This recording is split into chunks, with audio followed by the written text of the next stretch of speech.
On va aujourd'hui réfléchir sur le mot arabe Coran, Qur'an en arabe.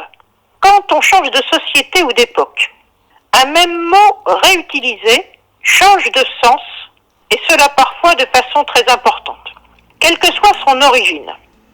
Un mot réutilisé entre dans un autre contexte où il doit répondre aux enjeux de sa société d'accueil.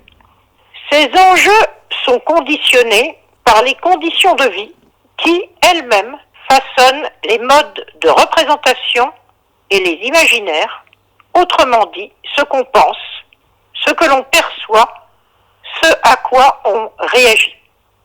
Selon le type de société dans lequel on vit, ces enjeux peuvent être très différents, que ce soit entre des époques successives ou à une même époque, notamment du point de vue de la vie matérielle. Une société qui est confrontée à des enjeux de survie, comme dans le cas de l'Arabie aride, ne peut se représenter les choses de la même façon que les sociétés du Proche-Orient ou celles de la haute Mésopotamie autour d'Édesse, actuellement Urfa en Turquie. C'est à Édesse que la langue syriaque est devenue, plusieurs siècles avant l'islam, la langue d'expression et d'écriture des églises chrétiennes. De nombreux savants occidentaux soutiennent que le mot Qur'an, Coran, est dérivé du mot syriaque Keriana, qui est de même racine. Dans les écrits ktabé, chrétiens syriaques, ce mot désigne des extraits de textes sacrés écrits par des scribes humains et constituant des codex. Ces extraits sont lus devant les fidèles.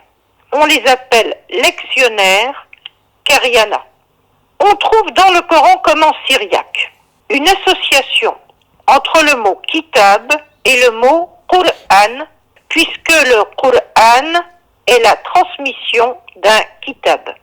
Mais la signification de ces deux mots n'a rien à voir avec leur usage dans les textes de l'église syriaque de Haute-Mésopotamie. Dans le Coran, l'écriture kitab relève du surnaturel. Elle n'est pas de ce monde. Le kitab, c'est ce qui est fixé, comme le livre du destin, que le divin choisit de faire descendre, inzal, cela se trouve dans la sourate 39 au verset 41, faire descendre sur le peuple qu'il veut à travers le transmetteur de messages qu'il choisit dans chaque peuple. Cette descente se fait sous la forme non pas d'un livre donné à lire, mais d'une transmission auditive, le wahi. Vous avez le passage de la sourate 35 au verset 31.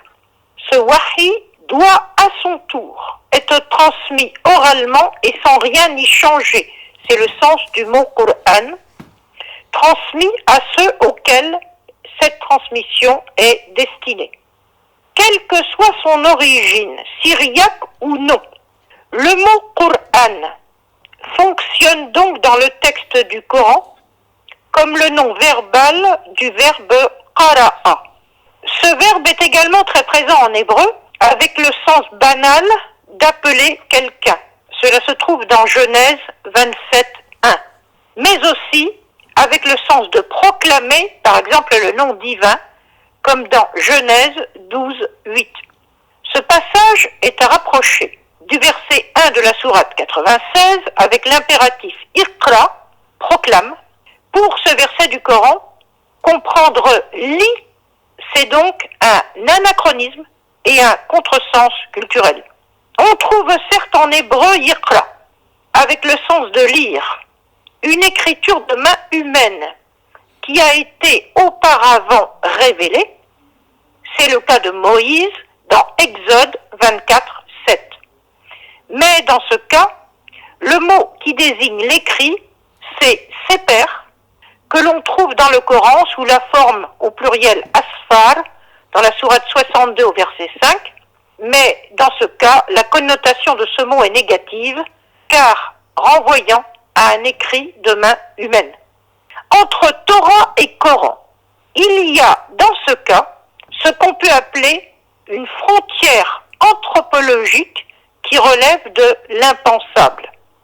La société du Coran et son imaginaire ne peuvent être confondus avec l'Orient biblique qui produit la Torah ou avec la haute Mésopotamie chrétienne qui produit la Péchita. La Péchita, c'est la traduction syriaque des évangiles. On doit encore moins imaginer des récitateurs chrétiens de lectionnaires Qariana dans l'entourage de Mohammed comme le font certains externalistes. Alors, une écriture banale, comme le contrat de dette, qui semble vue comme possible dans le Coran, sourate 2 au verset 282, mais dans ce cas-là, s'agit-il vraiment d'écriture à notre manière avec un contrat et ses clauses? C'est très douteux.